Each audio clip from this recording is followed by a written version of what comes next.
저는 이 사랑의 줄로라는 주제를 가지고 함께 하나님 말씀을 나누게 하셨습니다. 제가 자주 드리는 찬양 중에 424장이 항상 포함이 되어 있습니다. 그 마지막 절에 보시게 되면은 세상 살아갈 때에 주를 더욱 사랑합니다. 밝고 빛난 천국에 나의 영혼 들어가겠네. 여러분 날마다 찬송 드려요? 날마다 같이 드려요. 날마다 주를 찬송하겠네. 주의 사랑의 줄로 나를 굳게 잡아매소서. 이렇게 맞춰집니다. 주의 사랑의 줄로, 여기서 제목을 따서 이 사랑의 줄로라고 오늘 주제를 정하게 하셨습니다. 부제목을 제가 심히 기이한 사랑 이렇게 정해봤습니다. 심히 기이한 사랑. 우리 341장 찬양이 참 은혜되는 찬송인데요. 그게 한번 펴보시겠습니까? 341장.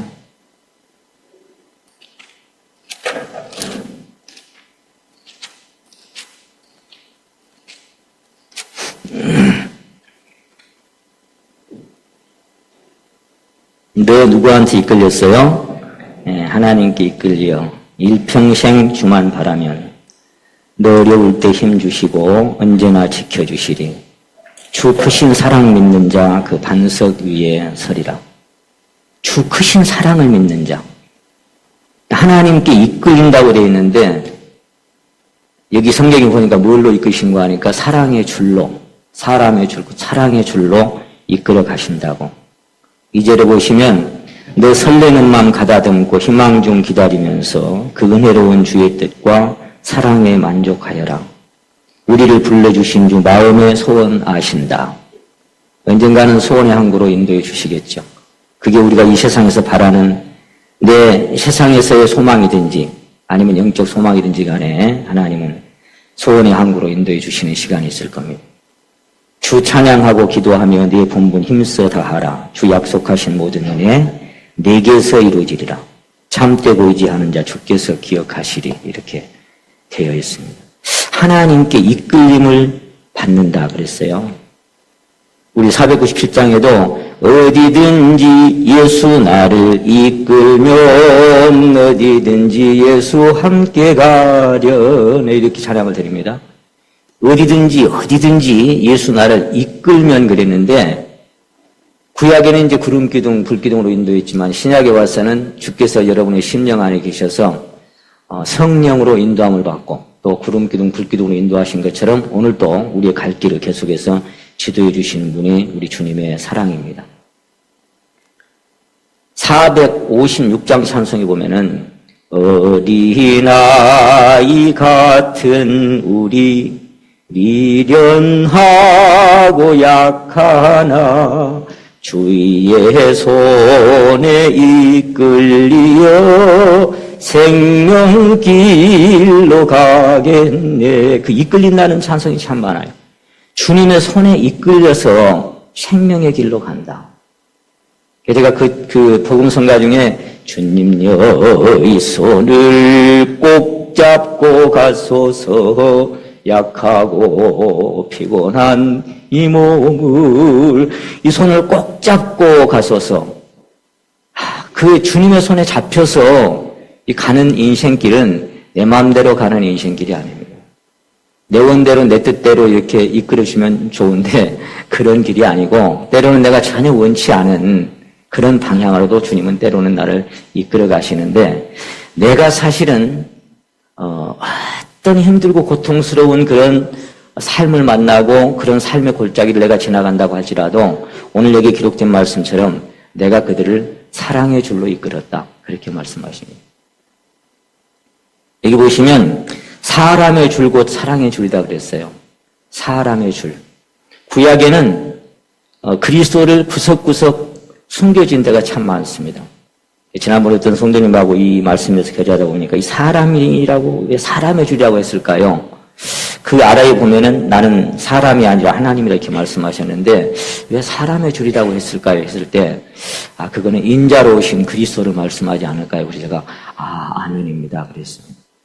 인자로 오신 사람이신 그리스도, 그 그리스도께서 우리를 인도해 가신다는 그런 표징으로 사람의 줄 곧 사랑의 줄이라고 그렇게 표현을 하셨는갑다. 그렇게 함께 교제를 나누게 됐습니다. 사랑의 줄로 이것이 다른 성경에는 사랑의 끈으로, 사랑의 띠로 그랬습니다. 그러니까 이 사랑의 끈이나 사랑의 줄이나 사랑의 띠는 안 보여요. 보이질 않아요. 실제적으로는 보이질 않는 줄인데 하여간 우리 영 안에서 하나님께서는 그 보이지 않는 어떤 줄로 딱 메어가지고 그 줄로 하나님이 원하시는 곳으로 이렇게 끌고 가는 것을 삶 속에 경험합니다. 내 심령 안에서 와보니까 돌아보니까 하나님의 사랑의 줄이 이끌려서 살았고 그렇게 왔구나 그렇게 경험되어지는 그런 시간들이 참 많이 있습니다. 그래서 이 말씀을 다른 버전에 찾아보니까요. 사람의 줄을 이렇게 표현했어요. 인정의 끈과 사랑의 띠로 그들을 묶어서 업고 다녔으며 또는 인정으로 매어 끌어주고 사랑으로 묶어 이끌고 젖먹이처럼 안고 볼에 비비고 먹이고 입혔으나 이렇게 돼 있어요. 얼마나 예뻤으면 들어안고 그 아이들 예쁨 그렇잖아요. 이번에도 제가 저희 둘째 손녀가 이제 어제 밤에야 왔어요. 내가 올라가다가 청기에서 이렇게 마침 보니까 보이더라고요. 그래서 내가 선아 그랬더니 쫓아와서 내가 뒤로 넘어질 만큼 세게 와서 팍 안겨요. 그 얼마나 귀여웠으면 하나님께서 내가 너희를 들어안고 볼에 비비고 사랑하면서 먹여주고 입혀줬다. 그렇게 말씀하셨어요. 기쁨을 이기지 못하여 한다라고도 말씀하셨습니다. 또 다른 버전은 이렇게 되어 있어요. 나는 인정의 끈으로 그들을 이끌었고 사랑의 줄로 그들을 이끌었으며 젖먹이처럼 들어올려 볼에 비비고 몸을 굽혀 먹을 것을 먹였느니라. 이렇게도 되어 있습니다. 참 어떻게 이렇게까지 사랑을 해주실 수가 있을까? 지금 여기 보시면 1절에 보시면 하나님께서 누구를 그렇게 하셨다라고 말씀하신 거예요. 누구를? 이스라엘이 어렸을 때에 내가 사랑하여 내 아들을 애굽에서 불러내었거늘 이렇게 말씀하고 있어요. 누구를 이렇게 이끌어줬다고 말씀하셨냐면 이스라엘을 그렇게 이끌어줬다 그 말이에요. 사랑의 줄로. 이제 어제 우리 박성호 목사님께서 그 민족들이 하나님 앞에 죄를 범했을 때 얼마나 엄격히 다루시고 이 정도쯤이야라고 했던 것들도 하나님 용납지 아니하시고 얼마나 엄하게 다루신가를 어제 말씀을 은혜로 잘 증거해 주셨습니다. 그런데 그렇게 엄하게 징계하시고 그들을 벌하실 때에도 여기 이 말씀을 쭉 연결해 보시면 그거마저도 사랑의 줄이었다. 지금 그렇게 말씀하고 있는 거예요. 그런 순간마저도 내 사랑의 줄 안에 너희들이 매여 있었다. 그렇게 말씀하시고 싶어 하시는 겁니다. 이스라엘 백성을 그렇게 이끄셨다 그랬어요. 이스라엘이 누굽니까? 이스라엘이 야곱입니다. 야곱이 창세기 32장 22절에 보시면 야곱이 야복강 나루에서 천사와 밤새 씨름하다가 환도뼈를 얻어맞았지요. 하도 그냥 안 놓고 씨름을 하니까 아침이 되니까 그냥 환도뼈를 때려버렸는데 그 환도뼈가 요즘에 현대 의학 용어로 한다면 대퇴골입니다. 대퇴경부입니다. 그러니까 이 엉덩이 뼈인데 인간의 뼈 중에서 가장 강하고 가장 큰 뼈가 이 대퇴골입니다. 그러니까 이 뼈는 우리가 이 보행하는데 직접적으로 연관이 되어 있는. 그러니까 이걸 쳐버리면 못 걸어요. 그러니까 평생 절름발이로 살았던 것이 야곱입니다. 여러분은 하나님의 손에서 그 대퇴경부골이 꺾어진 적이 있습니까? 그게 위골된 적이 있습니까? 하나님의 손에서 그렇게 꺾어져 버린 적이 있습니까? 그러면 평생 접니다. 그래서 나 혼자는 똑바로 못 섭니다. 그게 대퇴경부골이 꺾인 사람들이에요. 하나님 없이는 넘어져요. 하나님 없이는 비틀거리고 흔들리고 하나님 없이는 홀로 설 수 없는 사람들이 야곱처럼 대퇴골이 꺾인 사람들, 유골된 사람들이. 야곱이 봤던 아람에서 돌아오매 내 이름이 야곱이다마는 내 이름을 다시는 야곱이라 부르지 않겠고 이스라엘이 내 이름이 되리라. 그가 그의 이름을 이스라엘이라 부르시고, 이스라엘이라고 하는 뜻은 하나님과 겨루는 자다, 하나님과 겨루어 이긴 자다 그랬습니다. 하나님이 그 야곱을 못 이겨서 져줬을까요? 하나님 우리를 못 이겨서 이렇게 봐줄까요? 안 그래요. 부모가 자녀 이길 부모 없다 그러죠. 근데 못 이겨서 못 이깁니까? 사랑하니까 져주는 거예요. 사랑하니까. 사랑은 져주는 겁니다. 사랑은 내어주고 그냥 사랑은 품어주는 게 사랑이에요. 그 하나님을 겨루어 이긴 자, 하나님과 겨루는 자. 하나님께서 져주시고 새로 주신 이름, 그것이 이스라엘입니다. 야곱은 원래 어떤 사람이었습니까? 야곱은 그를 표징하는 언어들이 거짓말쟁이, 사기꾼, 속이는 자가 야곱입니다. 근데 하나님은 늘 나는 아브라함의 하나님이요, 이삭의 하나님이요, 야곱의 하나님이라고 말씀하셨습니다. 아브라함의 하나님, 행함이 없이 의롭다 하심을 얻어서 구원받은 자, 그 하나님이 나의 하나님. 이삭의 하나님, 한 것도 아무것도 없이 그리스도를 거저 그리스도께 속한, 그리스도 안에 속한 그 모든 것을 하나님께 거저받은 그것이 이삭의 하나님. 그리고 그것만으로 끝나지 않고 마지막에 야곱의 하나님이 저와 여러분의 하나님이 될 때 130년간 살고 험악한 세월을 보냈다고 자백했던 것처럼 147년 이후에 하나님의 손에 이끌림 받았던 지난 세월이 은혜였음을 돌아보게 되는 그런 신앙의 길로 야곱을 인도해 가셨습니다. 그래서 사랑의 줄이었고 사랑의 끈이었습니다. 그렇게 인도해 가셨습니다. 그래서 이 이스라엘을 언제부터 그렇게 사랑하시고 인도하셨을까요? 사실은 창세 전부터 그리스도 안에서 우리도 그들도 사랑하시고 그 그리스도 안에서 우리를 택정하셨습니다. 신명기 7장에 보시게 되면 제가 시간상 많이 안 찾고 그냥 말씀드릴게요. 7장 7절에 이렇게 되어 있어요. 여호와께서 너희를 기뻐하시고 너희를 택하심은 너희가 다른 민족보다 수효가 많은 연고가 아니라 너희는 모든 민족 중에 가장 적으니라. 여호와께서 다만 너희를 사랑하심을 인하여 또 너희 열조에게 하신 맹세의 언약을 인하여 그걸 지키기 위해서 내가 너를 택했다. 이렇게 되어 있어요. 너희가 잘나서 택한 거 아무것도 없어. 가장 적고 미약한 그런 민족이지만 다만 너희를 택한 것은 이유가 하나 있다. 너희를 사랑함을 인하여 택했다. 그랬어요. 사랑하기 때문에. 뭘 잘했다고 그렇게 사랑하셨을까요? 그러므로 그들이나 우리나 하나님의 사랑을 입은 것은 무슨 행위를 인하여 된 것이 아니라 하나님의 뜻 안에서 그분의 크신 긍휼과 자비와 은혜와 사랑으로 인하여 부르심을 입은 자들입니다. 로마서 5장 8절에 보시면 우리가 아직 죄인 되었을 때에 그리스도께서 우리를 위하여 죽으심으로 하나님께서 우리에게 대한 자기의 사랑을 확증하셨느니라. 확실히 증거해 주신 것은 독생자 예수 그리스도의 십자가였고 그 십자가 안에서 나를 얼마나 사랑하시는지를 확정시켜 주시는 그게 하나님의 사랑이었다라고 성경은 말씀하고 있습니다.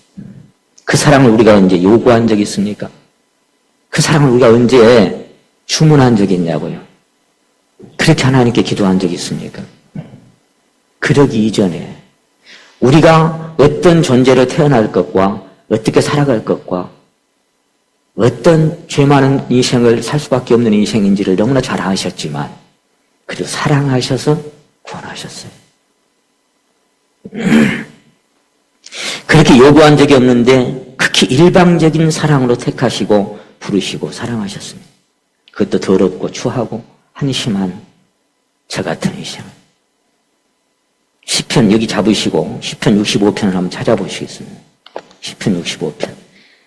저는 이 말씀 볼 때마다 내가 온 것 같지만 내가 찾은 것 같지만 물론 성경엔 전심으로 찾고 찾으면 만나리라는 약속도 있습니다만 시편 65편 1절부터 잠깐 보십니다. 하나님이여 찬송의 시온의 주를 기다리오며 사람의 소원을 주께 이행하리이다. 기도를 들으시는 주여 모든 육체가 주께 나아오리이다. 우리 3절을 같이 한번 읽어봅시다. 시작. 죄악이 나를 이기었사오니 우리의 죄가를 주께서 사하시리이다. 다윗은 지금 자백하기를 죄악이 자기를 이겼다라고 그렇게 표현하고 있습니다. 죄악이 나를 이겼다고. 다른 성경에 보니까 악이 나를 이겼습니다. 불법이 나를 이겼습니다. 죄악이 나를 이겨버리고 말았습니다. 이렇게 표현됐습니다. 여러분, 죄악을 이깁니까? 죄를 다스려라. 문 앞에 엎드려 있다. 그런데 죄가 다스려집니까? 구원받기 이전에는 물론이거니와 구원받은 이후에도 그게 다스려지고 통제됩니까? 그렇게 된다면 사도 바울이 구원받은 지 오랜 이후에 로마서 7장을 기록할 필요가 없습니다. 내가 원하는 바 선은 행치 아니하고 원치 아니하는 바 악은 행하는구나. 내 속에 악이 있구나. 나는 곤고한 사람이구나. 그렇게 고백하는 로마서 7장은 필요가 없었을 거예요. 우리가 만약에 통제하고 살 수만 있다면. 근데 바울도 안 되고 우리도 안 돼요. 다윗도 안 됐기 때문에 죄악이 나를 이겼다고 표현하고 있습니다. 죄악이 내 머리털보다 더 많다고 말하고 있습니다. 머리털보다도. 그런데 그 다음 말씀해 보니까 4절에 같이 한번 읽겠습니다. 시작. 주께서 택하시고 가까이 오게 하사 주의 뜰에 거하게 하신 사람은 복이 있나이다. 우리가 주의 집에 곧 주의 성전 아름다움으로 만족하리이다. 죄에 져버린 사람이 무슨 성전에서 만족해요. 죄악에 지배당해버린 사람이, 죄악에 져서 쓰러진 사람이 무슨 성전에서 만족해요. 거기는 하나님의 사랑이 있기 때문에. 그래서 죄악이 나를 이겼지만 그런 사람을 주께서 가까이 오게 해. 내가 가까이 간 것 같지만 그렇게 실패한 나를 어느 날 보니까 하나님이 불러서 하나님의 장중에 아까 가까이 오게 하셔. 그리고 거기 성전에서 주님으로 인하여 만족하는 삶을 하나님은 살아가게 하시는 것입니다. 이것이 하나님의 사랑입니다. 그는 죄의 유혹에 흔들려 넘어지고 말았습니다. 그는 하나님의 긍휼과 은혜 안에서 다시 일어설 수 있었던 기회가 있었습니다. 그래서 시편 37편 24절에는 저는 넘어지나 아주 엎드러지지 아니함은 여호와께서 손으로 붙들어 주신다라고. 사랑의 줄로. 잠언 24장 16절에는 대저우에는 7번 넘어질지라도 다시 일어난다라고. 7전8기라는 말이 성경에서 나온 거예요. 그래서 하나님은 저는 자의 하나님이십니다. 약한 자의 하나님이시고 부족한 자의 하나님이십니다. 만약 우리 수양회에 양심의 걸김이 전혀 없고 깨끗한 사람만 이번 수양회에 참석해라 그러면 여러분 이 자리 몇 사람 와서 앉아 있을까요? 아마 한 사람도 없을 거예요. 근데 죄에 지고 세상에 때로는 풍파에 흔들리고 유혹에 흔들리는 사람들 와서 위로받고 가라고. 그런 사람들 와서 함께 치유받고 함께 발씻김 당하고 가라고. 그러자고 우리 이 자리에 모인 겁니다. 더러운 발 갖고 오라고. 어느 성도처럼 내가 조금 씻고 갖고 오지 말고 그대로 갖고 오라고. 그것이 우리 모인 교제 자리입니다. 그래서 이 자리는 깨끗한 사람들이 모여서 깨끗함을 자랑하는 사람들이 아니라 그런 시간이 아니라 더럽고 추한 인생들이 오셔서 나의 연약함과 하나님의 은혜와 긍휼과 사랑을 자랑하는 그런 자리가 바로 이런 자리. 하나님은 지었는 자의 하나님이십니다. 약한 자의 하나님이시고 부족한 자의 하나님이십니다. 그래서 야곱의 하나님이십니다. 그는 인간 몸의 뼈 중에 가장 강력한 뼈인 환도뼈가 부서져 버렸습니다. 걷는데 직결되어 있는 대택을 경불로 얻어맞고 위골되는 바람에 평생에 하나님 없이는 못 사는 사람, 그런 인생이 되어버리고 말았습니다. 하나님은 야곱을 사랑하셨습니다. 모든 면에서 야곱보다 유능하고 월등한 에서보다 야곱을 사랑하셨습니다. 그래서 말라기서 1장 2절 3절에 기록된 말씀을 로마서 9장 13절에 사도 바울이 다시 인용합니다. 한번 찾아봅니다. 로마서 9장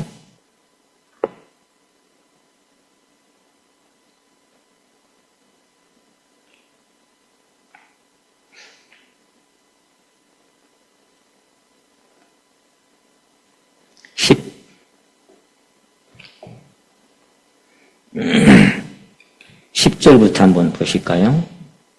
9장 10절. 이뿐 아니라 또한 리브가가 우리 조상 이삭 한 사람으로 말미암아 잉태하였는데 그 자식들이 아직 나지도 아니하고 무슨 선이나 악을 행하지 아니한 때에, 그러니까 무슨 아직 태어나서 뭘 행위를 할 때가 아니잖아요. 태어나기 전이니까. 그 선이나 악을 행하지 아니한 때에 택하심을 따라 되는 하나님의 뜻이 행위로 말미암지 않고 오직 부르시는 이에게로 말미암아 서게 하려 하사 리브가에게 이르시되 큰 자는 어린 자를 섬기리라 하셨나니 기록된 바 내가 야곱은 사랑하고 에서는 미워하였다 하심과 같으니라. 아직 태어나기도 전에 왜 누구는 사랑하고 왜 누구는 미워해요? 왜 남자다운 기질을 갖고 어떻게 보면 사나이답게 말이야 팥죽 너 장자 명분 팔래? 그랬을 때 시원시원해요. 콜한 사람이, 저는 야곱과 에서 중에 저보고 누구를 사랑하라 그러냐면 나는 야곱 같은 인생 나는 상종도 안 해. 나는 에서가 내 친구가 될 거예요. 멋지다 야 쿨하다 야. 그래 장자명분 팥죽 좋아 가져 너 가져. 네. 그리고 400명이나 되고 막 올 때 야곱이 막 두렵고 떨었잖아요. 막 죽일까 봐서. 근데 와서 콕 안아줬어요. 오래간만이다. 건강했구나. 하나님도 축복했구나. 시원합니다. 나 같으면요, 야곱 저런 인생 쳐다보지도 않아요. 내가 옛날 같으면요, 항상 그런 인생도 보고, 남자 자식이, 사내 자식이 그랬어요.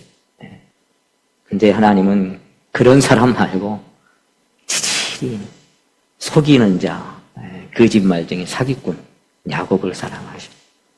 야곱이 그렇게 실수하고 넘어지고 막 그 믿음 없는 인생길을 가는, 수많이 흔들리고 그런 인생을 살 줄을 하나님 몰랐을까요?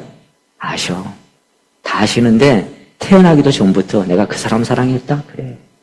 그게 하나님의 사랑이에요. 야곱은 사랑하였고 에서는 미워하였다. 야곱이 누굽니까? 우리 한번 찾아봅니다. 이사야서 41장. 야곱이 도대체 누구예요, 이게?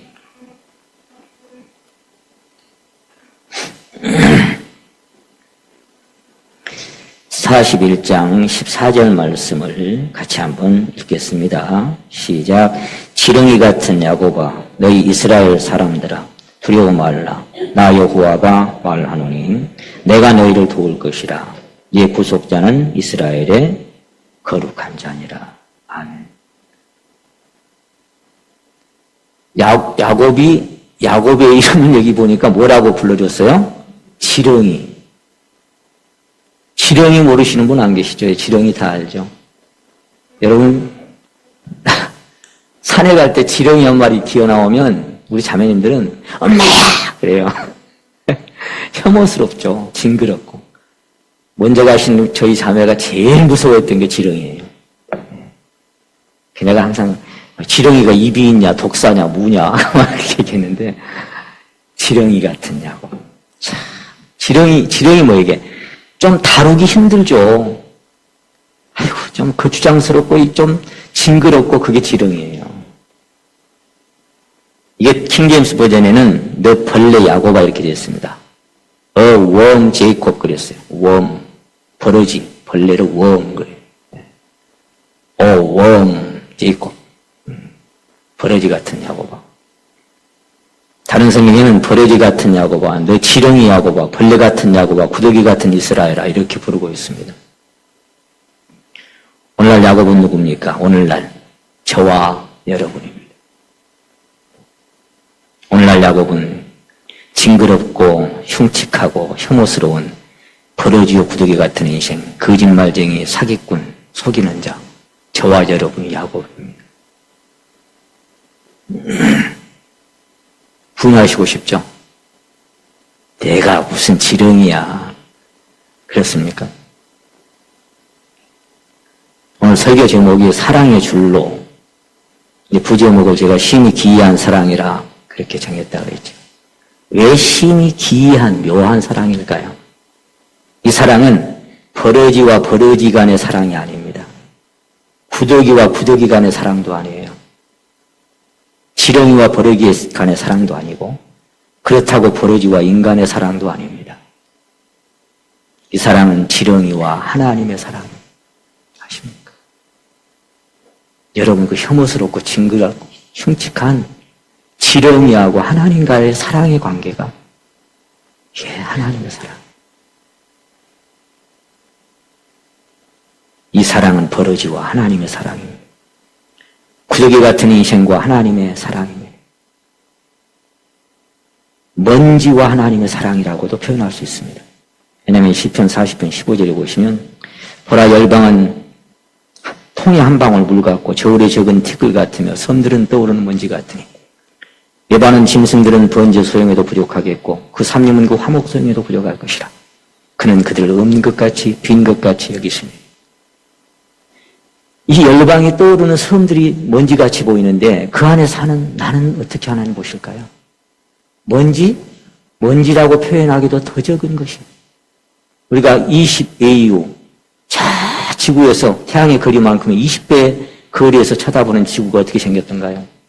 스크린에 묻은 점 하나라고 표현했죠. 점 하나. 근데 그 점 안에 사는 우리 인간의 모습은 점이라고 표현할 수 있을까요? 그래서 벌레와 하나님의 사랑뿐만 아니라 먼지와 하나님의 사랑, 그렇게 표현하기도 너무나 황송한, 그것이 하나님과 우리의 사랑이라는 사실.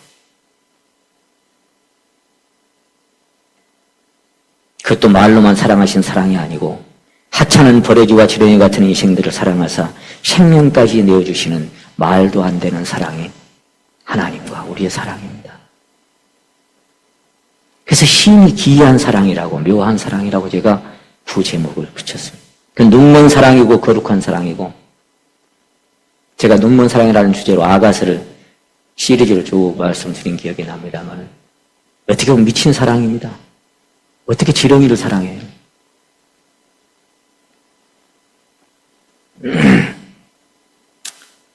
이 신분이라고 하는 게 말이에요. 자기가 어떤 신분인가를 알 때 하나님의 사랑도 그만큼 반비례해서 커집니다. 우리나라에다 전해 보니까 그 양반 상놈 제도가 있었더라고요. 출생 그 제도들이. 이거 보니까요. 뭐 이제 엄격히 따지면은 유교 사상의 이제 신분 제도는 왕족과 양반, 평민과 천민으로 구분되어 있었습니다. 그래서 옛날에는 뭐 상놈 그러면 사람 취급도 안 했죠. 그리고는 양반만 갓을 써요. 그리고 요즘 정육점의 사장님들이 얼마나 비싼데요. 돈 잘 벌고. 옛날에는 백정이라고 그랬으면 백정. 칼로 짐승량이. 백정은 취급도 안 했어요. 사람으로, 양반들이. 백정놈 그랬어요. 백정.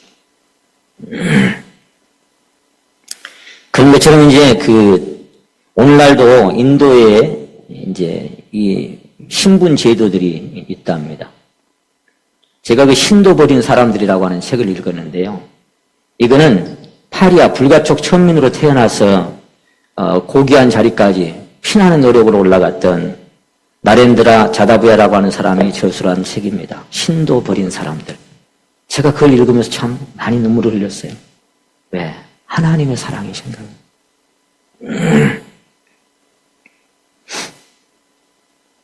이 사랑이요, 이 신분 제도가 이제 약 3,500년 동안이나 지속되어 오는 신분 차별 제도가 있는데 이걸 카스트 제도라고 얘기한답니다. 최고 위의 최상급의, 요즘 말하면 이제 금수저지요. 금수저. 집안을 잘 이렇게 배경으로 태어난 사람들.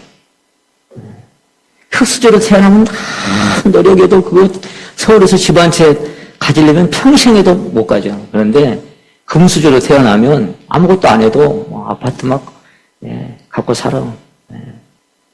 우리 아들놈이도 흑수저로 태어나가지고 아버지 나는 언제 내 집 가져봐요. 평생 가도 못 가지겠지. 그래서 저축하고 살아라 얘기는 하지만 미안하다 그런 생각을 하죠.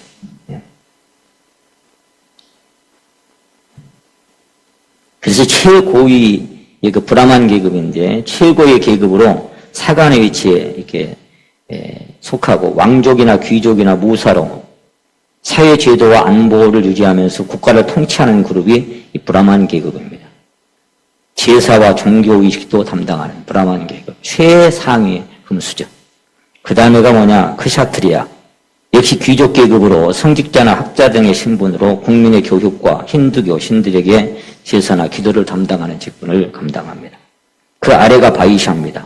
농민이나 상인, 수공업자로 생산활동과 관련된 일들을 담당하는 계급. 그 밑에 네 번째가 자격 등을 담당하는 하인이나 노예 신분이 수드라 계급입니다. 이제 제일 아래 다섯째 파리아, 불가촉 천민이라고 부릅니다. 이들은 최하 계급인 수드라에도 들지 못하는 천민으로 닿기만 해도 더러워진다는 불가촉 천민으로 노예보다 못한 비천한 신분으로 살아가는 사람들. 이게 불가촉 천민. 이제 저는 이 카스트리들을 이렇게 생각할 때 하나님 저는 불가촉 천민보다 더 못한 천민입니다. 그렇게 자백할 때가 많습니다. 여기는 5가지 이렇게 계층이 있지만 나는 그 5가지 계층 중에 마지막 계층에도 들지 못한 그런 인생입니다. 제가 항상 무비보시의 간증처럼 죽은 개 같은 나를, 죽은 개는 파리아 불가촉 천민보다 더 못한 거죠, 사실은.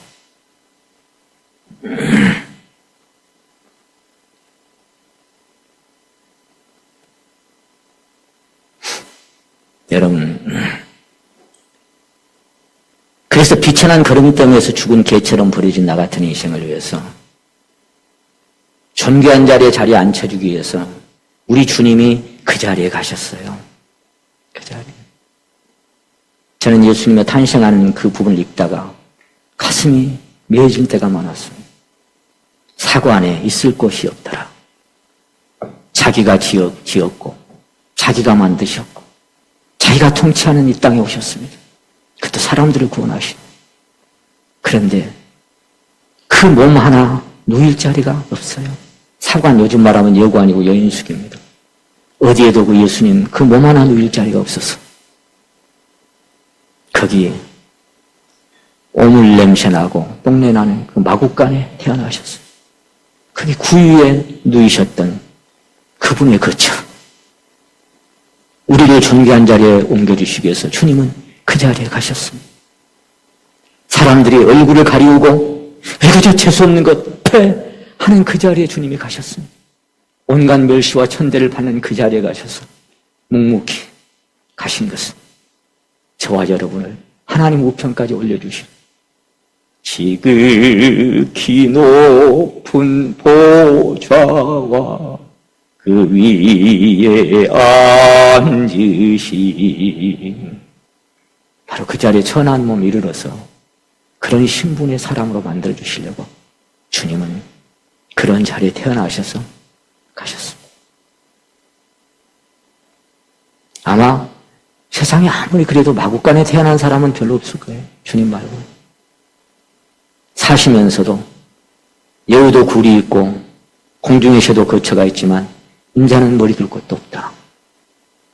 누구에게도 위로받지 못하고 아무에게도 사랑받지 못하고 그런 사람에게 유일하게 죄 많은 여자 하나, 값비싼 옷값 향유, 어쩌면 평생 조금씩 모아놨던 자기 전 재산 그걸 가져와서 예수님 발에다가 붓고 머리털로 발을 씻겼습니다. 눈물로 발을 씻겼습니다. 저는 그 장면을 볼 때마다 주님이 이 땅에 오셔서 어쩌면 가장 따뜻한 사랑을 받아본 때가 이때가 아니었을까 그런 생각을 합니다. 가장 따뜻한, 가장 진실하고 가장 아름다운 사랑을 받을 때가 아마 그 죄 많은 여인이 눈물로 향유를 쏟아서 발을 씻었던 그 순간이 아니었을까. 얼마나 그것이 좋으셨으면 복음이 전해지는 곳마다 이 일을 기념하여 말하라고 그렇게 말씀하셨어요. 사람들은 저 더러운 여자가 감히 그랬지만 주님은 그 여자의 사랑을 받아들였습니다. 창시 전부터 택해온 내 신부라는 사실을 알아봤습니다. 그것이 저와 여러분.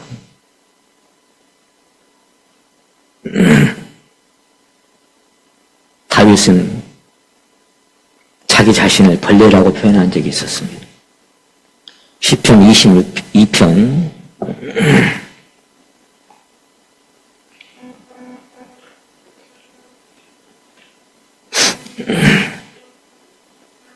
22편 6절입니다. 22편 6절만 같이 한번 읽겠습니다. 시작.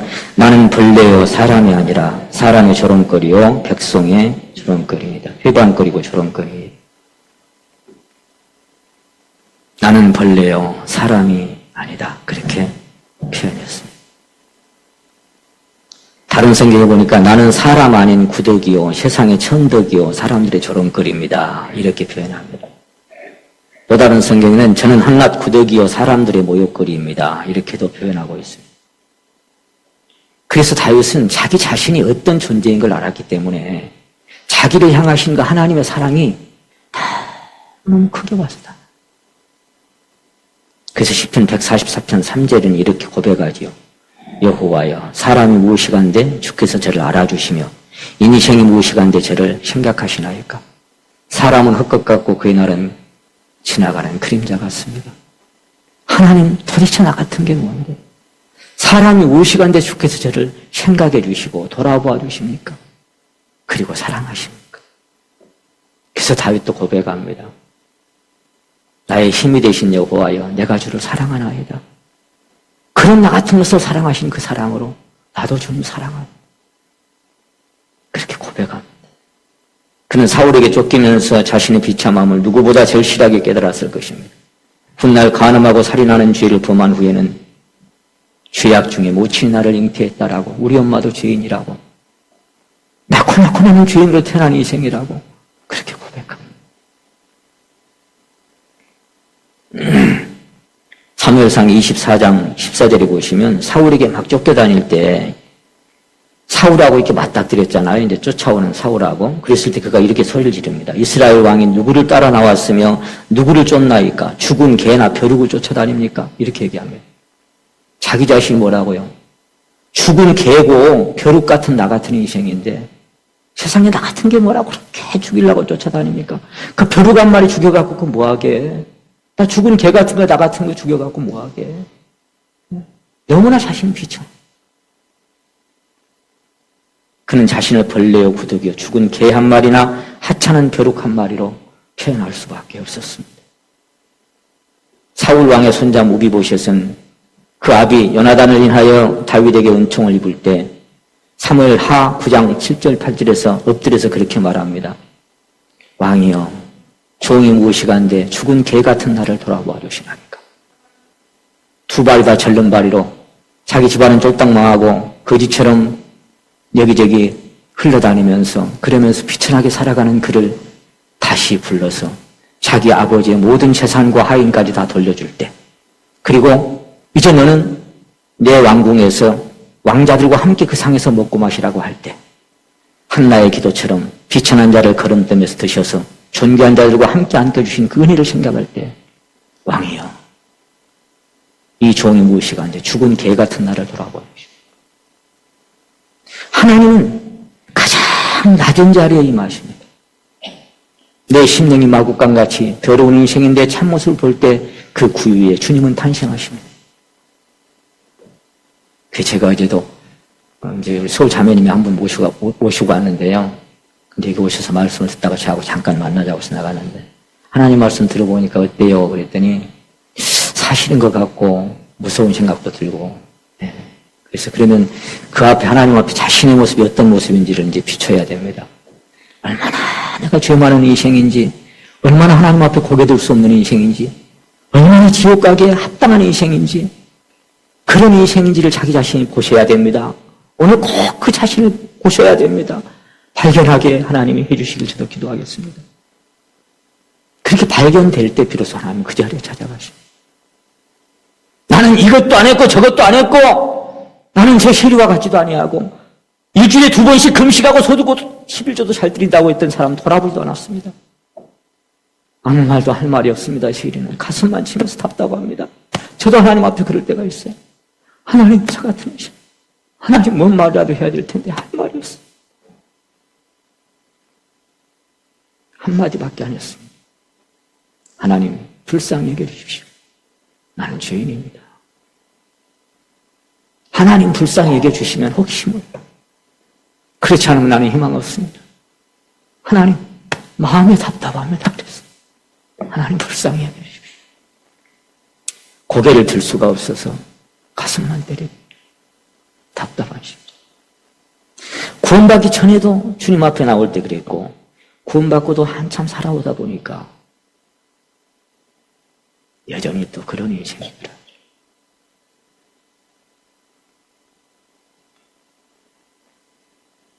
흉악한 귀신 들린 딸을 고쳐달라고 부르짖습니다. 가난한 여자가. 예수님 쳐다보지도 않습니다. 자꾸 와서 조릅니다. 또 앞길에 맞고 조릅니다. 답답한 제자지 한마디 합니다. 어떻게 좀 해서 좀 보내주죠. 자꾸 귀찮게 따라다니지 않습니까? 자녀의 떡을 취하여 개들에게 던짐이 마땅치 않다.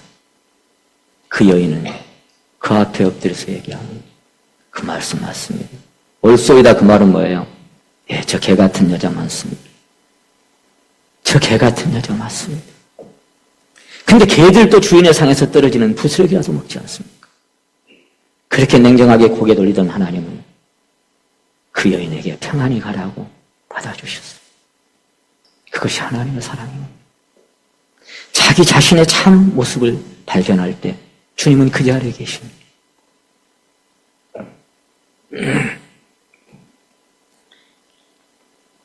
그래서 성경은 마음이 가난한 자는 복이 있다고, 애통하는 자는 복이 있다고, 의에 줄이고 목마른 자는 복이 있다고 말씀하셨어요. 그런데 마음이 가난해지고 애통해지고 의에 줄이고 목마른 것은 인위적으로는 안 됩니다. 내가 마음이 가난해져야지, 애통해야지, 그런다고 눈물 나고 애통해집니까? 그렇게 안 됩니다. 하나님이 그 사람을 그 자리에 갖다 놓으려면 애통할 수밖에 없는, 마음이 상할 수밖에 없는 그런 환경을 조성하십니다.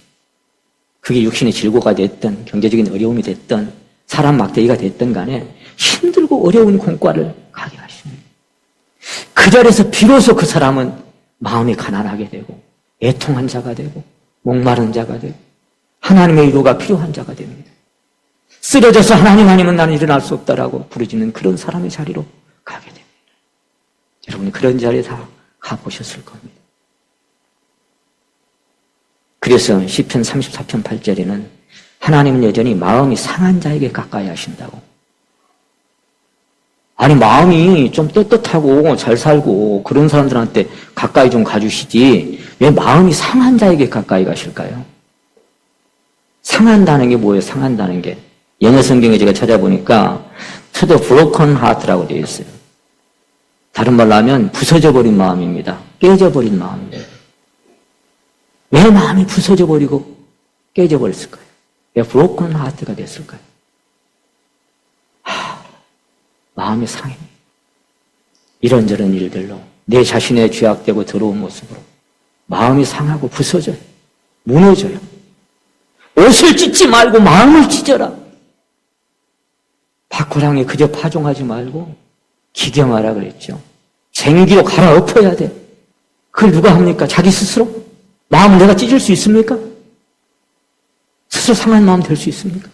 하나님이 찢어놓으시면 찢겨지고 하나님을 꺾어놓고 부서뜨리면 부서지는 겁니다. 너는 내 손 안에 있느니라. 항아리가 토기장의 손에서 부서지는 것처럼 하나님을 부숴버립니다. 왜? 새로 만들려고. 다시 만드시려고.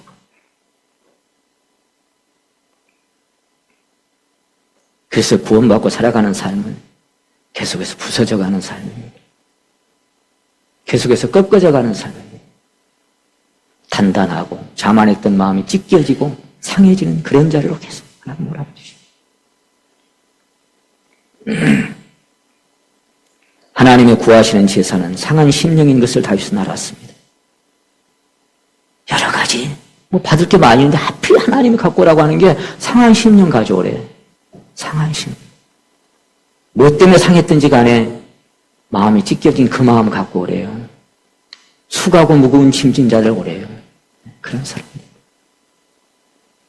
교회는 죄 많은 사람들이 오는 곳입니다.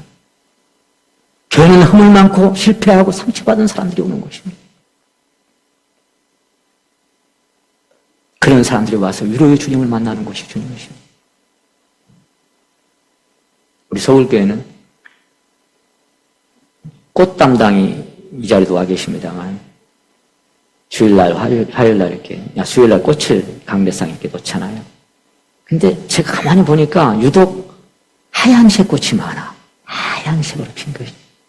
내가 처음에는 우리 자매님의 마음이 저렇게 예수님 닮아서 하얀갑다. 그렇게 생각을 했어요. 자매님, 그렇죠. 근데 나중에 누가 그런 얘기를 해요. 장례식장에 흰 꽃이 많은 거 아니에요? 그래요. 그래서 내가 아멘 했어요. 맞네. 여기 우리 교회는 장례식장이네. 네. 쌩쌩했던 사람 와갖고 죽이는 자리. 아무 짓도 않은 사람 와가지고 죽이는 장례식장이 맞아요. 네. 계속 죽으라거든. 날마다 죽으라거든. 네. 항상 죽으라거든. 그래서 내가 그 자매님 이런 깊은 뜻을 알고 꽃을 갖다 놨을까? 그래서 맨날 하얀 꽃을 갖다 놨을까? 그런 생각을 하면서 그 자매님의 지혜가 보고 깨달으라고. 장례식장이야. 너는 여기 오면 죽어야 돼. 그러라고. 그래서 세상에 죽은 자들, 상처받은 자들이 오는 거예요.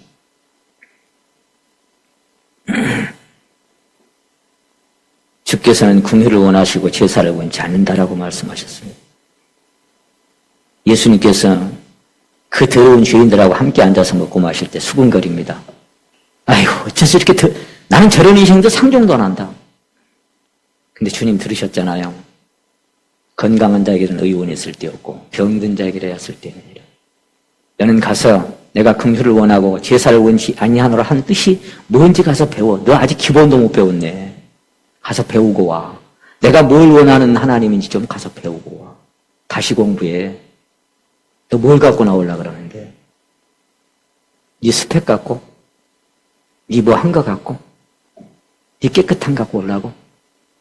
다시 가서 배워. 내가 뭘 원하는지를. 일찍이 그리스 철학자 키케로는 인간의 가장 큰 오류는 자신을 신뢰하는 것이다라는 명언을 남겼습니다.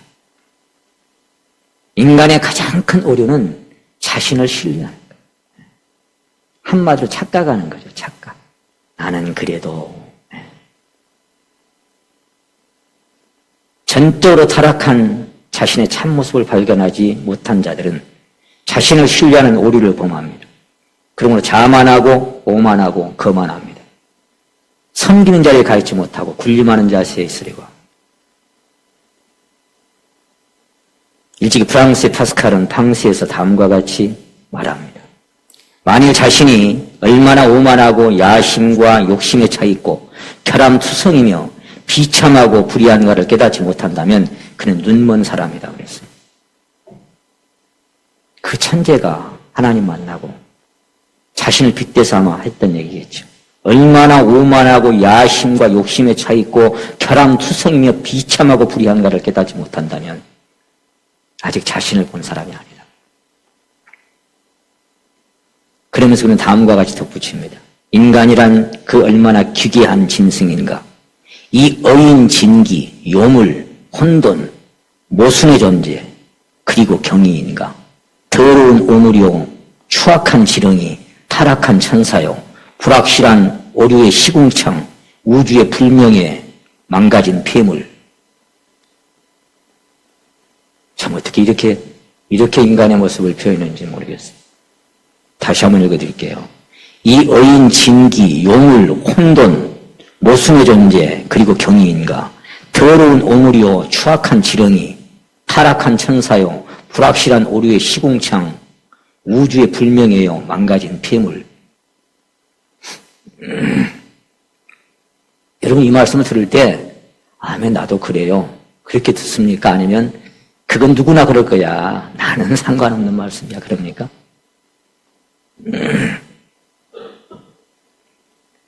이 말씀은 마치 마가복음 한번 찾아봅니다. 마가복음 7장에서 예수님 이 말씀하고 똑같은 말씀이에요. 마가복음 7장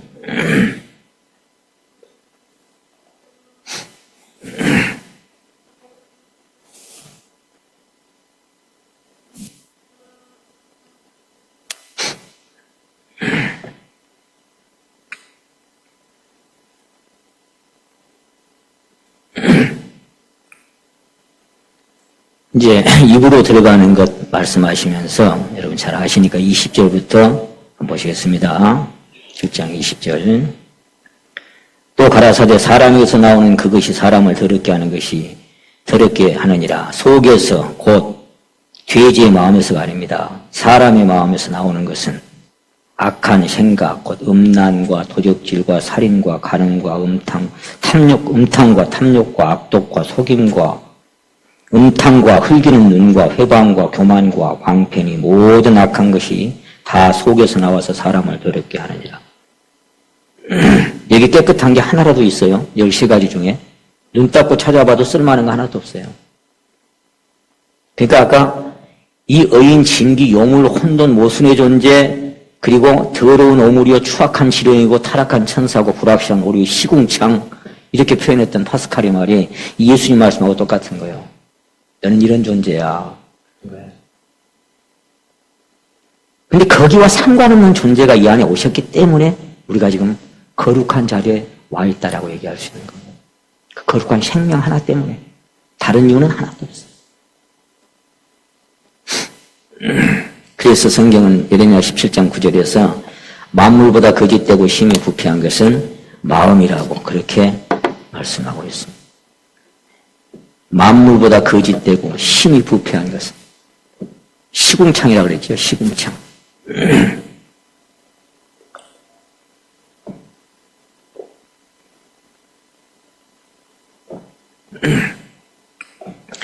이토록 더러운 우물로 가득 찬 추악한 인생을 위해서 생명까지 내어주신 사랑과 은혜를 주님은 우리에게 베풀어 주셨습니다.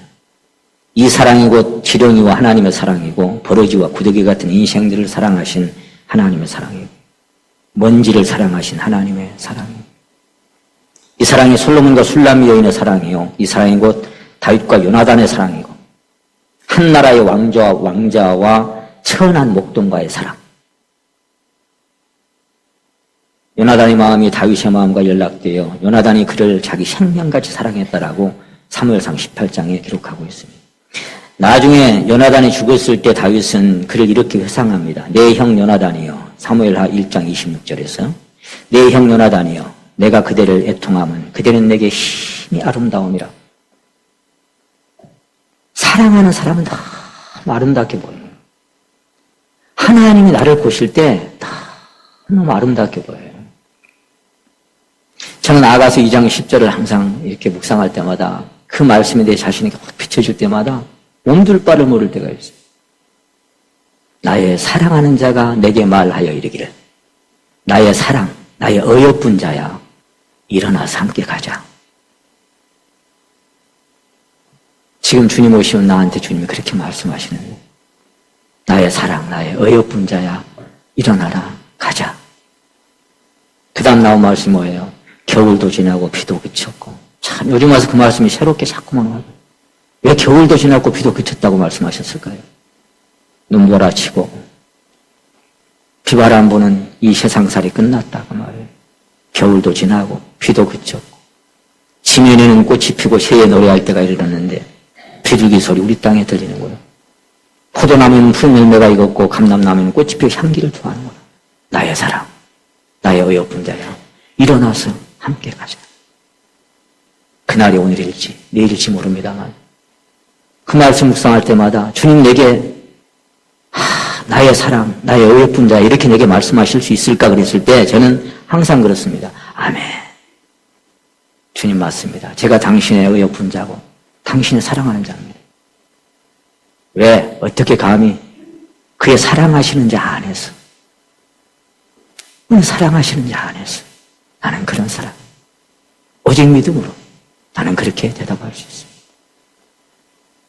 내 어떤 행위나 세상의 어떤 의로움도 0.1% 포함되지 않은 그 믿음을 내가 갖고 있다면 그러면 나는 의로운 자고 깨끗한 자고 거룩한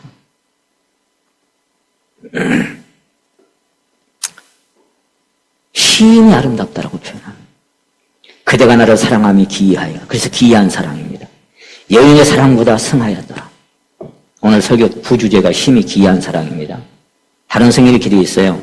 형이 나를 아끼고 사랑하는 사랑은 어느 여인의 사랑보다 아름다웠어. 이렇게 표현했어요. 또 다른 성경에는 형이 나를 사랑하는 사랑은 기이하여 어느 여인의 사랑보다 깊고도 놀라운 사랑이었어. 이게 주님과 우리의 사랑이에요. 그 요나단과의 기이한 사랑 때문에 무비보셋이 사랑을 입었고 그 무비보셋이 절뚝발이지만 끝까지 요나단을 인하여 그를 돌봐주고 아껴줬습니다. 나중에 3년 동안 흉년들 때도 사울의 집안 식구 7명 가서 목매달 때도 무비보셋은 요나단을 인하여 아낌으로 내어주지 않았습니다.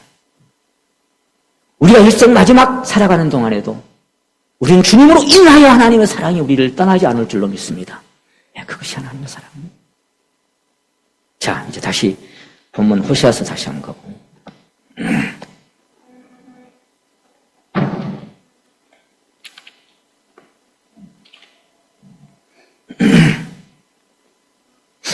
호세아 1장 2절을 봅니다. 여호와께서 비로소 호세아에게 말씀하시니라. 여호와께서 호세아에게 이르시되 너는 가서 음란한 아내를 취하여 음란한 자식을 낳으라. 이 나라가 여호와를 떠나 크게 음행함이니라. 그래서 이제 가서 디블라임의 딸 고멜을 취해서 아내를 삼아서 첫 아들을 낳고 이스라엘이라고 이름을 지었습니다. 호세아는 어쩌면 영문도 모르고 그냥 하나님이 시킨 대로 가서 이 디블라임의 딸 고멜을 취해서 아내를 삼았습니다. 왜 하필 많고 많은 여자 중에 그 디블라임의 딸 음란한 여자, 더러운 여자를 취해서 아내를 삼으라고 했을까요? 왜 그랬을까요? 하나님 우리에게 장가들 때 긍휼과 은총으로 장가든다 그랬어요. 어떤 법을 세워놓고 거기 이 스펙에 커트라인에 맞으면 아내를 삼아준다는 게 아니고 긍휼과 자비로, 은혜로 내가 내게 장가들겠다 그랬어요. 그런 신랑으로 오실 것을 여기 말씀하시는 거예요. 그렇게 신부를 맞을 것을 말씀하시는 거예요. 그래서 이 음란한 여인하고 이 결혼해서 낳은 아들이 이스라엘인데 이스라엘이라는 이름이 뜻이 하나님이 뿌려주심이라는 뜻을 갖고 있습니다. 6절에 보시면 이제 둘째를 낳았는데 고멜이 또 잉태하여 딸을 낳음에 여호와께서 호세아에게 이르시되 그 이름을 로루하마라 하라. 내가 다시는 이스라엘 족속을 긍휼히 여기지 않을 것입니다. 로루하마라고 하는 이 뜻이 무슨 뜻이냐? 긍휼히 여김을 받지 못하였다 그런 뜻입니다.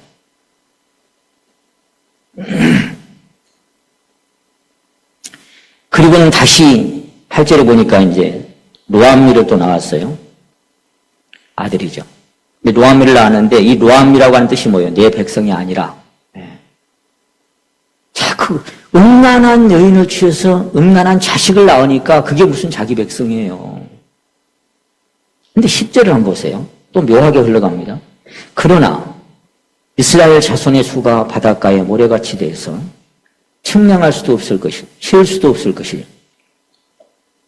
전에 저희에게 이르기를 너희는 내 백성이 아니라 한 그곳에서 저희에게 이르기를 너희는 사신 하나님의 자녀라 할 것이라. 이에 유다 자손과 이스라엘 자손이 함께 모여 한 두목을 세우고 그 땅에서부터 올라오리니 이스라엘의 날이 클 것임이니라. 내 백성이 아니라 그랬는데 긍휼하심을 얻지 못한다 그랬는데 근데 왜 또 내 백성이라 할 것이고 그 수가 바다보다 많아진다고 말씀하셨을까요? 왜 그랬을까요? 이건 물론 그들이 아닌 이방인들에게 복음의 은혜가 이렇게 임하고 넘어올 것을 예표로 말씀하신 말씀이실 수도 있습니다만 그런데 여기 2장 1절에 와서 좀 묘한 말씀이 있어요. 2장 1절에 보세요. 너희 형제에게는 암미라 하고 너희 자매에게는 루하마라 하라 그랬어요.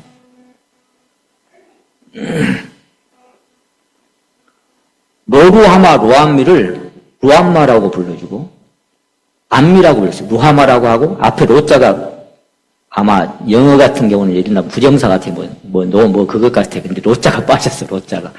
로자만 빼고 루하마라, 암미라 부르래요. 그러니까 이름을 고쳐준 거예요. 제가 이 말씀이 이해가 안 될 때가 있었어요. 이게 뭔 얘기일까, 이 얘기가? 뭔 이름을 다시 또, 로루하마를 루하마로 고치고 로하미를 암미라고 고치라고 했을까?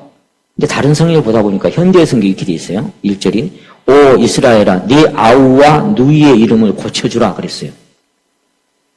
그러니까 이 로루하마를 루하마로 고쳐주고 로암미를 암미라고 고쳐주라는 거예요. 그러니까 아까 로루하마는 긍휼히 하심을 얻지 못한 자잖아요. 근데 루하마는 뭐예요? 긍휼히 여김을 받은 자예요. 그리고 로암미는 내 백성이 아닌데 암미라고 고쳐가지고 내 백성이라 그렇게 고쳐준 거예요. 지금 뭔 얘기를 하고 있을까요? 이름이 고쳐졌다는 건 뭘 얘기할까요? 저와 여러분의 이름이 고쳐졌어요. 옛날에 구약성경은 십자가에서 끝났어요. 끝나고 예수 그리스도라는 새 이름 안에 내가 들어있는 거예요. 다시 말하면 긍휼히 여김을 받지 못한 자, 내가 긍휼히 여김을 받은 자가 됐고 하나님 백성이 아닌 내가 하나님의 백성이라 칭함을 입은 거예요. 이게 그리스도 안에서 이름을 바꿔주신 거예요. 여러분과 저의 이름은 없습니다. 십자가에서 다 끝났어요. 예수라는 새 이름 안에 우리는 있는 거예요.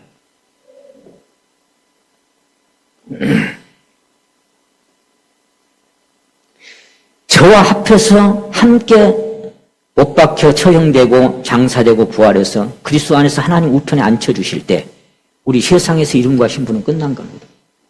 그래서 우리의 시민권은 하늘에 있는지라 그랬죠. 하늘에 속한 자고 이 세상 사람들이 아닙니다. 하나님 볼 때. 그리스도 안에서 하나님 우편에 앉아있는 거룩한 사람들이.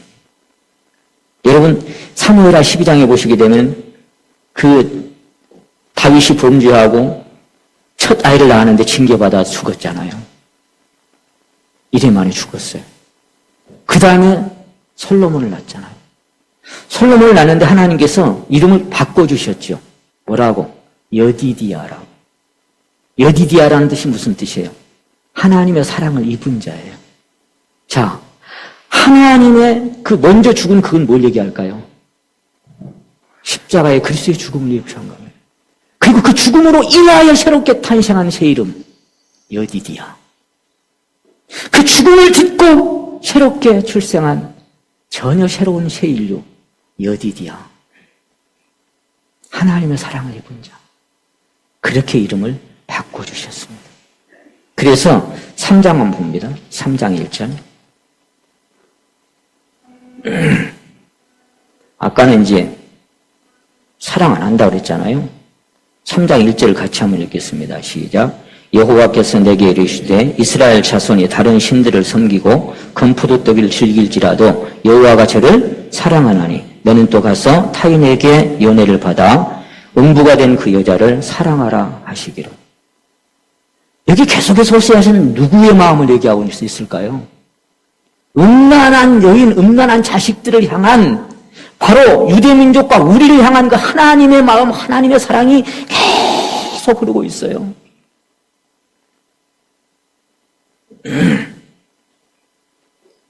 사랑하시겠대요.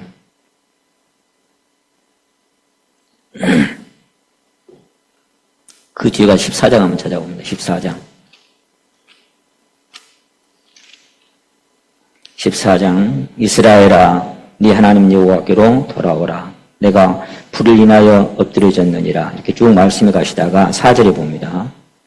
저희의 패역을 고치고 즐거이 저희를 어쩐다고요?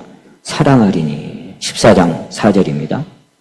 저희의 패역을 고치고 즐거이 저희를 사랑하리니 나의 진노가 저에게 떠났습니다.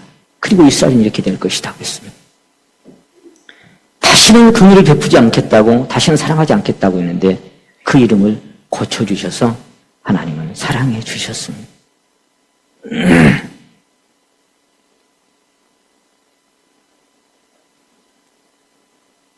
11장을 다시 한번 보면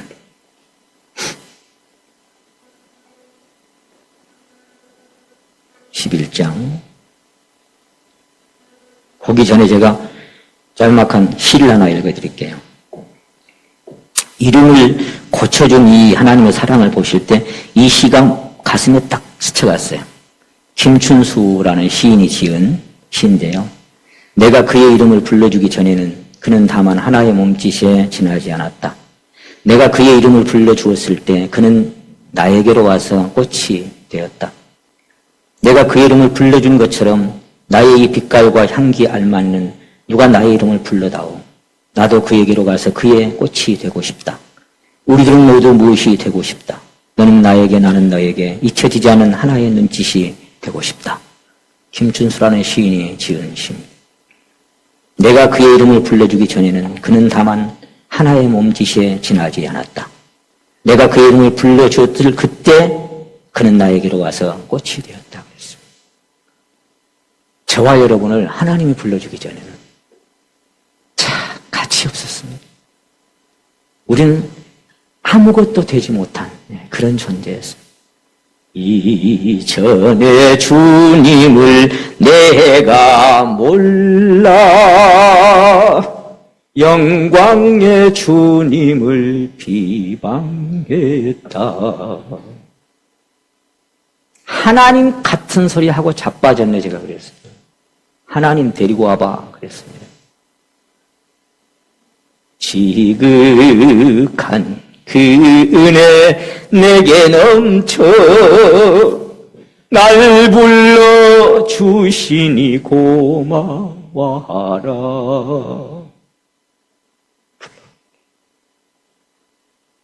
길령아 하고 불러요. 형님.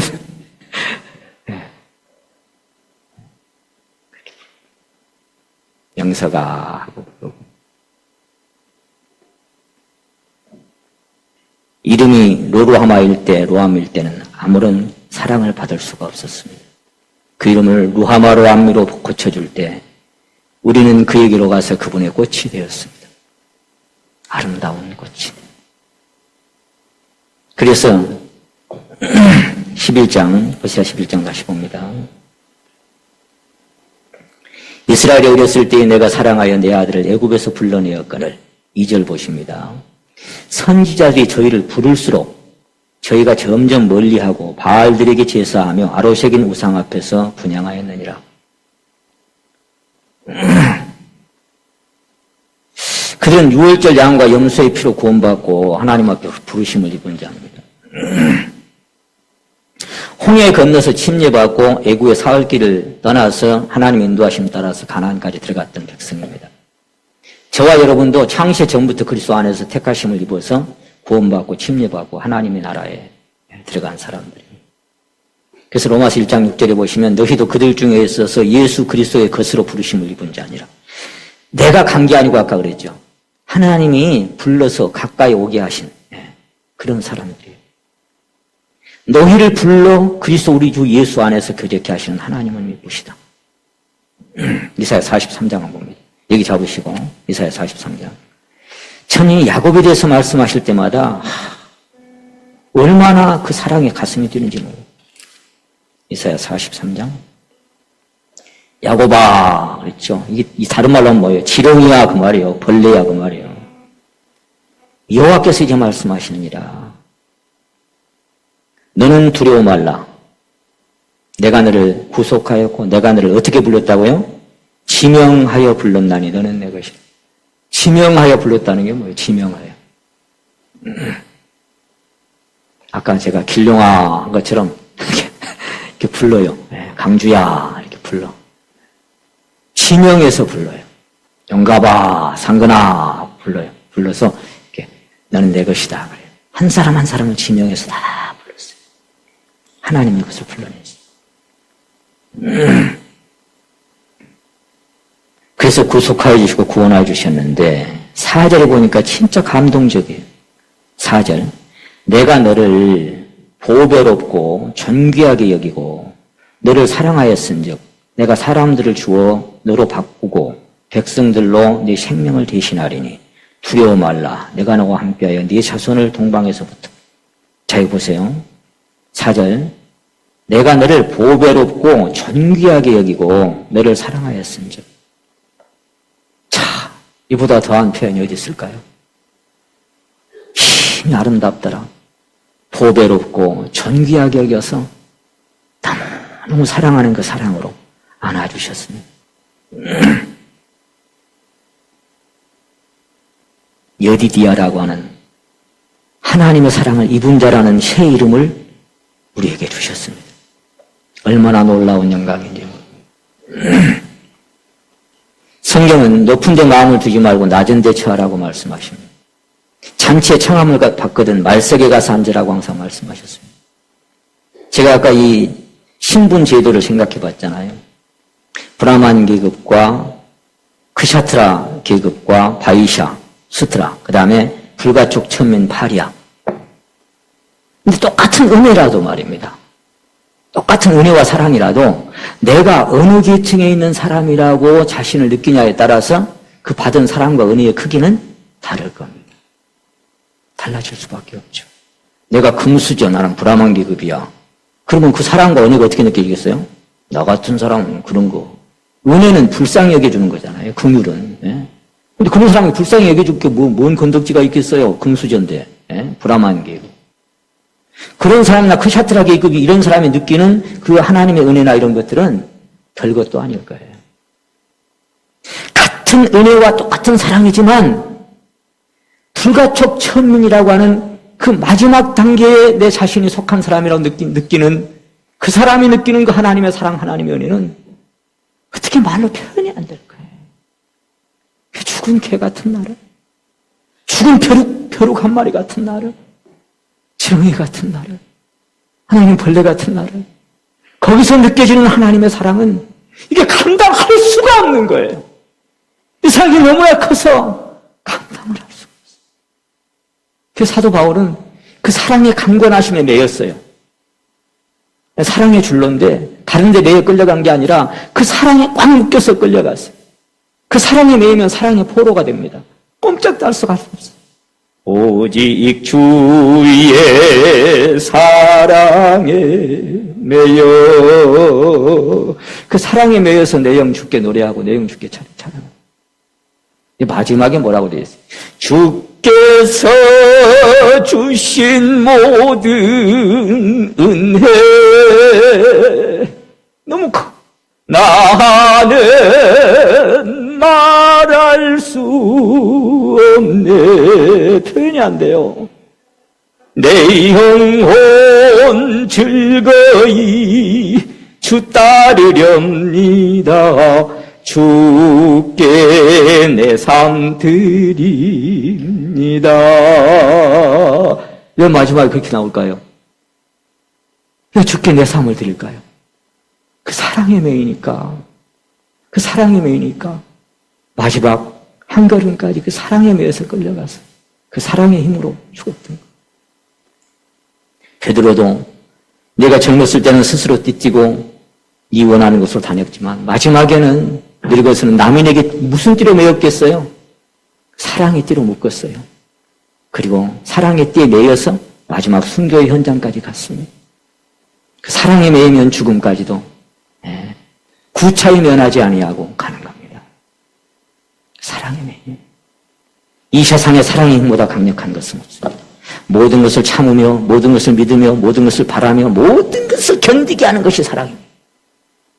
사랑이 없으면 작은 죄 하나도 이길 수 없다라고 앞에 선진들은 말하고 있습니다. 사랑으로 인하지 않으면 작은 죄 하나라도 네 결심으로, 네 각오로, 네 결단으로, 율법으로. 여러분 제가 자주 그런 얘기합니다. 유대인들이 태어나서 말 배우자마자 가장 먼저 배운 게 신명기 6장 말씀이에요. 5장 6장. 마음을 다하고 뜻을 다하고 힘을 다하여 네 하나님을 사랑하라 사랑하라. 달달달달달 100번 1000번 10,000번 평생 외우고 살아. 근데 주님 뭐라고 말씀하셨어요? 너희 중에 율법을 지키는 자가 없도다. 하라 한다고 합니까? 하지 마라 한다고 안 합니까? 왜 애들하고 맨날 싸웁니까? 안 돼요. 그거 갖고는 안 돼요. 그렇게 달달달 외워도 마음을 다하고 뜻을 다하고 너 하나님 사랑 되냐고요. 근데 어느 날 그 숭고한 사랑이 내 가슴에 와서 감동될 때 사랑하지 말래도 사랑합니다. 주님 그거 하나 묻고 싶어 합니다. 너 나 사랑하냐? 너 나 사랑하냐?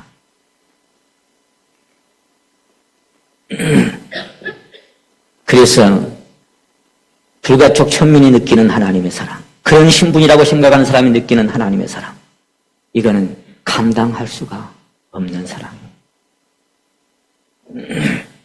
그러고 보니까 사도 바울이 그 마음이 이해가 가요. 고린도서 15장 8절에 맨 나중에 만삭되지 못하여 난 자 같은 내게도 보여주셨구나. 만삭되지 못하여 난 자 같다는 말은 칠삭동이라는 얘기예요. 팔삭동이라는 얘기예요. 너무나 못난 나 같은 인생에게도 보여주셨고. 에베소 3장 8절에 보시면 모든 성도 중에 지극히 작은 자가 아니고 지극히 작은 자보다도 더 작은 나에게 이 은혜를 주셨구나. 그러니 그 은혜가 어떻게 느껴지겠어요? 모든 성도보다 작은 자가 아니고 그보다 작은 자보다 더 작은 나 같은 인생이라고 표현했으니 그 사도 바울의 심령에 느껴진 하나님의 사랑은 얼마나 컸겠어요. 저도 그래서 우리 성도 중에 저보다 적은 사람 한 사람도 없더라고. 여기 발판 놓고 올라온 사람 나밖에 없어. 그렇게 어저께 정책 목사님 나한테 발판 준비해놨어요. 고마워. 그냥 그랬어요. 목사님도 여기까지밖에 안 나오더만. 그래서 나도 놓고 올라가야 되는데. 그러니까 나보다 큰 사람은 다 나보다 큰 사람이고 믿음도 그렇고 뭐 신앙 모든 것이 다 나보다 낫더라고요. 나보다 못한 사람 한 사람도 없더라고요. 그래서 제가 어제도 우리 이승 목사님하고 교제하다 그랬어요. 나 요즘 성도들 만나면 이 수양이 오면 언제부턴가 참 마음이 편하다 그랬어요. 왜요?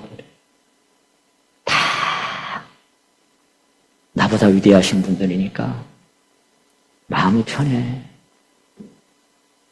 다 나보다 신앙이 위대한 사람. 아무것도 아닌 나 같은 것이 이런 분들하고 함께 있다는 것만으로도 나는 너무 마음 편하고 좋아. 그렇게 함께 교제를 나눴어요.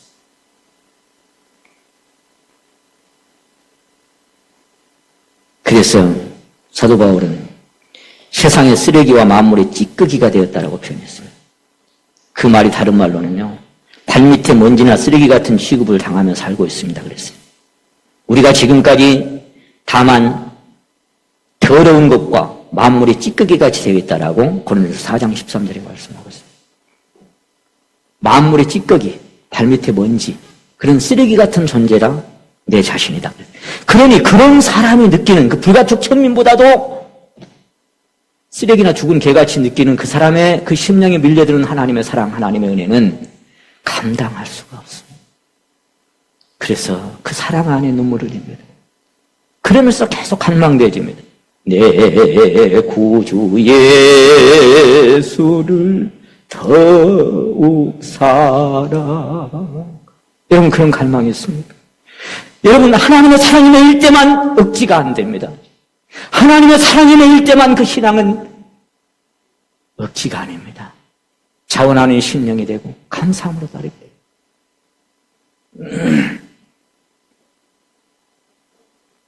주께서 사도 베드로에게 묻고 싶은 것은 한 가지밖에 없었습니다. 네가 나를 사랑하니. 네가 나를 사랑하니. 우리가 주님을 사랑할 수 있는 것은 방법이 하나밖에 없어요. 주님을 사랑하고 더 사랑할 수 있는 방법은 딱 방법이 누가복음 7장을 봅니다. 거기 한 군데 이 방법밖에는 없어요. 어떻게 하면 주님을 더 사랑하냐 그랬을 때 이 방법 말고 다른 방법 있는지 누가 좀 가르쳐 주시고. 누가복음 7장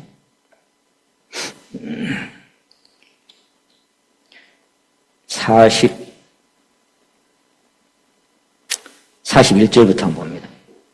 가라사대 빚준 사람에게 빚진 자가 둘이 있어 하나는 500데나를 줬고 하나는 50데나를 줬는데 갚을 것이 없으므로 둘 다 탕감하여 주었으니 둘 중에 누가 저를 더 사랑하겠느냐.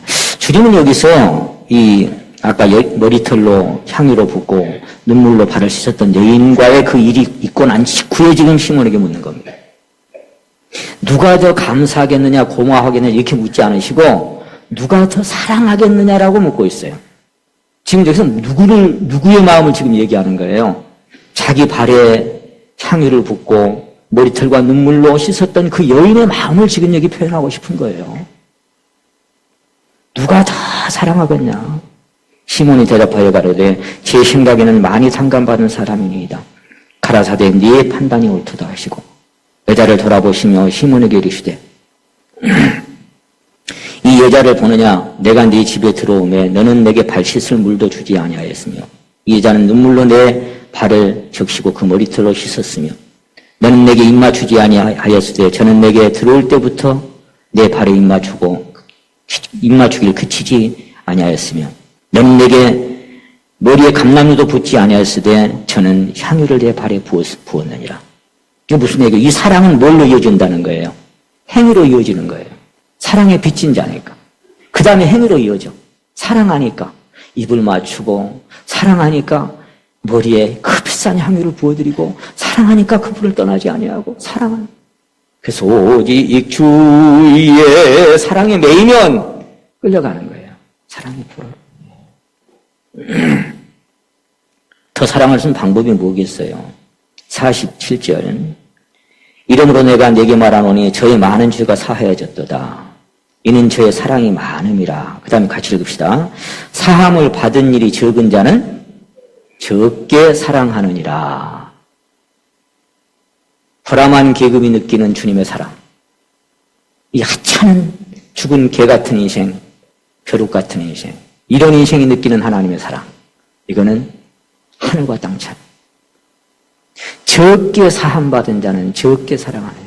하나님을 더 사랑할 수 있는 방법은 뭐냐? 내 자신이 어떤 존재인지를 하나님 앞에 환하게 드러나고, 가면 갈수록 더 많이 드러날 때, 탕감받는 것이 가면 갈수록 많은 인생이라는 것을 깨달을 때, 하나님의 사랑은 그 가슴에서 점점 더 길이와 넓이와 높이와 깊이가 풍성히 갈 수밖에 없는 거예요. 그 사랑에 대해서 살아갈 수밖에 없는 것입니다.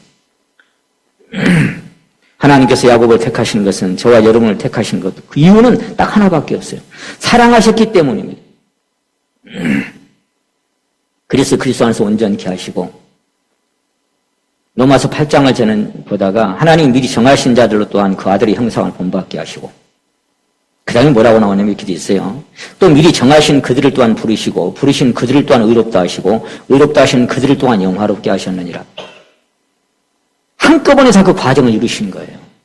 제가 서울에서 영화롭게라는 주제로 말씀을 드린 적이 있습니다만은, 하나님이 택하시고 정하시고 부르시고 의롭다 하시고, 의롭다 하신 그들을 영화롭게 해주시고 하나님 우편에 앉혀주시고, 그래서 유대민족은 뭐예요? 출애굽기 15장 13절에서 주께서 구속하신 백성을 은혜로 인도하시되 주의 힘으로 그들을 주의 성결한 처소에 이르게 하셨나이다. 주의 성결한 처소가 어딥니까? 바로 하늘의 예루살렘이고 그리스도 안으로 우리를 이끌어주시고 불러주셨던 것입니다. 그러나 그들은 하나님이 부를수록 도망갔습니다.